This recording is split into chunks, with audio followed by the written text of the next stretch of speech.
On November 24, 1971, a middle-aged man dressed in a suit, sunglasses, and carrying a black briefcase walked into Portland International Airport and purchased a one-way ticket to Seattle, Washington. He identified himself as Dan Cooper and, along with 36 passengers and a crew of 6, boarded Northwest Airlines, a flight that would soon become one of the greatest unsolved mysteries in history. Shortly after takeoff, Cooper ordered a bourbon and soda, then casually handed a note to flight attendant Florence Schaffner. Assuming it was just a phone number, she tucked it away until he leaned in and whispered, "Miss, you better read that.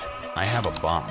At first, Schaffner hesitated, assuming he was joking. But when he insisted, she sat beside him and saw what looked like 8 sticks of dynamite inside his briefcase. His demands were clear but daring. $200,000 in cash, 4 parachutes, and a fuel truck ready to refuel the plane in Seattle. If they didn't listen, he warned, he would do the job. Authorities agreed. When the plane landed, the FBI handed over the ransom and Cooper released all passengers. But he kept the crew on board and ordered the captain to fly toward Mexico City. However, Cooper had one last condition. The plane had to fly at 10,000 feet at its slowest speed, with the rear stairway unlocked. Then, somewhere between Seattle and Reno, in the dead of night, he did the unthinkable. Cooper strapped the $200,000 to his body, walked to the aft stairway, and leaped into the stormy darkness, vanishing without a trace. When the plane landed, the crew cautiously checked the cabin. The rear stairway was extended and slightly damaged, but Cooper was gone. More than 200 U.S. military personnel, including the Army and Air Force, launched one of the largest search operations in history. But despite their efforts, no trace of Cooper, his parachute, or the money was ever found.